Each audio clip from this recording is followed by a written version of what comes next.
राधे राधे सभी को। मैं आपका स्वागत करता हूं आपके अपने YouTube चैनल पे।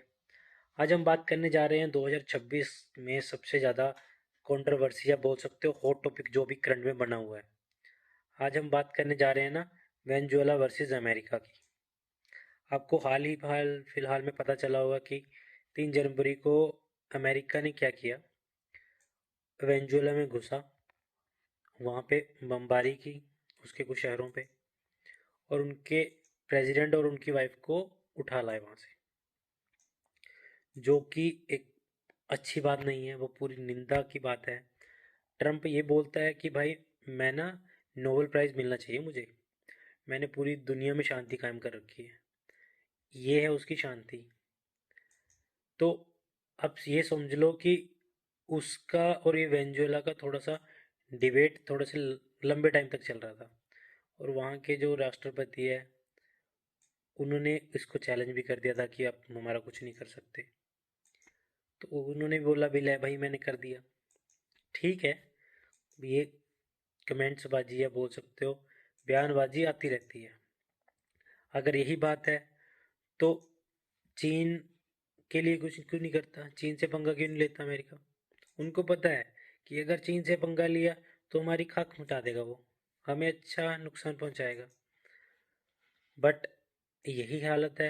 हाँ, हो सकता है वेनेजुएला बहुत खराब हो, वेनेजुएला का राष्ट्रपति पूरा डिक्टेटर हो, उसने पूरे कंट्री की हालत खराब कर रखी हो, वो किसी को ना भी देख रहा हो। बट क्या ये अच्छी चीज़ है? क्या ट्रम्प को ये करना चाहिए था? अगर वो, अभी ट्रम्प ये बोल रहा है कि मैंने वेनेजुएला में डेमोक्रेसी ला दी, लोकतंत्र शुरू कर दिया, मैं इनको तब तक अपने पास रखूंगा जब तक वहाँ पे लोकतंत्र ना आए, या कहते नहीं कोई सरकार ना चुन के आ जाए। भाई इतनी टेंशन वेनेजुएला की क्यों है? बाकी कंट्री भी तो हैं, पूरे वर्ल्ड की। ये सब चीज़ों को लेके ना, अब अब मान के चलो इसके पीछे जो मेन रीज़न रहा है ना, मैं वो उस पे बात करते हैं। ट्रम्प का जो बयान है वो ये बोलता है कि हमने इसलिए उठा लिया, जो उनके प्रेसिडेंट है वेनेजुएला के, कि ये ना ड्रग माफिया के साथ मिला हुआ है, ये नारकोटिक्स के उसमें डील करता है। बट इसके पीछे का जो मेन रीज़न है, जो बताया जा रहा है, उसका रीज़न ये है कि वेनेजुएला के पास ना बहुत ज़्यादा ऑयल रिजर्व्स हैं, और ये बोल लो कि उनके पास ही गोल्ड माइंस भी अच्छी हैं, और वो अपना जो क्रूड ऑयल है वो रूस और चाइना को बेच रहा था, और अमेरिका को भी उसने ऑफर किया था, बट अमेरिका ने खुद से मना कर दिया कि हम नहीं लेंगे।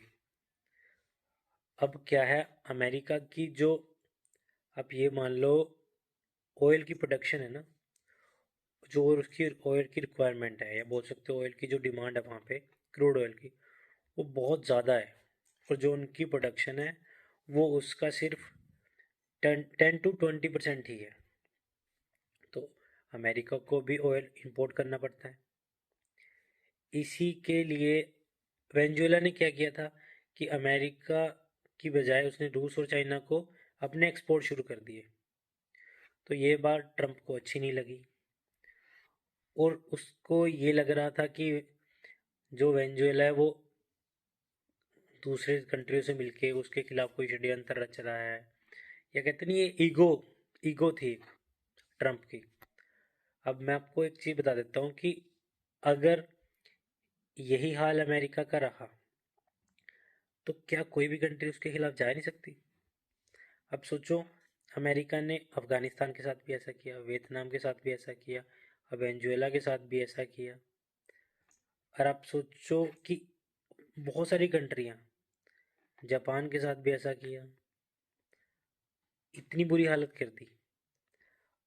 अगर वेनेजुएला के पास न्यूक्लियर वेपन्स होते तो वो भी अटैक कर सकता था। तो आज कुछ बंदे ये भी बोल रहे हैं, कुछ बंदों का बयान ये भी आ रहा है कि आपके पास क्रूड ऑयल या ऑयल रिजर्व होने से कुछ नहीं होता।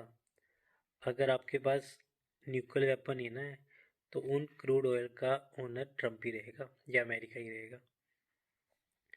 अमेरिका, अब ये नहीं आप सोच पा रहे हो कि ये जो ट्रम्प कर रहा है वो एज ए डिक्टेटर ही लग रहा है। ऐसे तो वो किसी भी कंट्री में जाएगा, किसी के भी प्रेसिडेंट को उठा लेगा, ऐसे कैसे पॉसिबल है?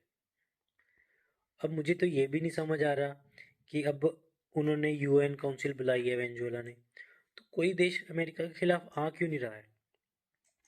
क्या अमेरिका ही पूरे वर्ल्ड पे राज करेगा? अमेरिका के अलावा कोई नहीं है जो अमेरिका को चैलेंज कर पाए। और नहीं तो पूरी वर्ल्ड मिलके, या बोल सकते हो कुछ कंट्री मिलके अमेरिका के खिलाफ हो जाओ। उसको भी थोड़ा फील होना चाहिए भी भाई, सबके साथ मिलके ही चला जाएगा। और शांति, पहले अपने घर में शांति मनाने के चक्कर में तुम पड़ोसियों के घर में आग थोड़ी लगा दोगे। आज वही कर रहा है वो। उसने अपने घर में शांति खिलाने के चक्कर में वेनेजुएला में आग लगा दी, वेनेजुएला की हालत खराब कर दी। ये वैसे नहीं है, उस थोड़े दिन पहले भी उसने ऐसे किया था वेनेजुएला में, वहाँ पे अटैक होते रहे हैं, वेनेजुएला की हालत खराब कर दी है। तो यही बात हमेशा, अमेरिका ही क्या पूरे वर्ल्ड को लीड करेगा? क्या कोई नया लीडर आएगा ही नहीं?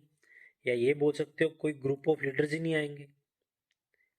अब देखो, इंडिया के साथ उसकी अच्छी थी, बट वो इंडिया पे भी सैंक्शन लगाता रहा, क्योंकि इंडिया के साथ, इंडिया और रूस की बहुत अच्छी दोस्ती है। पुतिन जब भारत आए थे उन्होंने बहुत अच्छी अच्छी डील्स की। और अमेरिका को ये सब चीज़ें ना अच्छी नहीं लगती। और अमेरिका का जो मेन कारोबार है ना, वो वेपन्स का है। अगर दुनिया लड़ेगा नहीं तो अमेरिका खाएगा कैसे? अमेरिका का काम ही दुनिया में को लड़ाई करवाना है। वो लड़ेगा, वो वेपन सप्लाई करेगा, दुनिया लड़ेगी तो उनसे वेपन लेगी। तो आप सबसे ये रिक्वेस्ट है, ये वीडियो जितने भी बंदे देखें इसको ज़्यादा से ज़्यादा शेयर करें कि अब अमेरिका को ग्लोबल लीडर के पद से हटाना चाहिए और कुछ कंट्रियों को मिलकर सामने आना चाहिए कि ये सब चीज़ें ना हो। जो आज वेनेजुएला के साथ हुआ है, कल अमेरिका किसी के साथ भी कर सकता है। फिर तो इस बात के लिए अमेरिका को पुनिश करना चाहिए, उस पर भी सैंक्शन लगने चाहिए, उसके अभी विरोध होना चाहिए। आज वेनेजुएला है, कल किसी भी देश की बारी आ सकती है। एग्जाम्पल आपके सामने बहुत पड़े हैं, अफगानिस्तान को ख़त्म कर दिया उसने। Thank you very much. इस वीडियो को ज़्यादा से ज़्यादा शेयर करें और बने रहिए हमारे साथ। नेक्स्ट वीडियो और भी अच्छे टॉपिक पे आएगी। Thank you very much.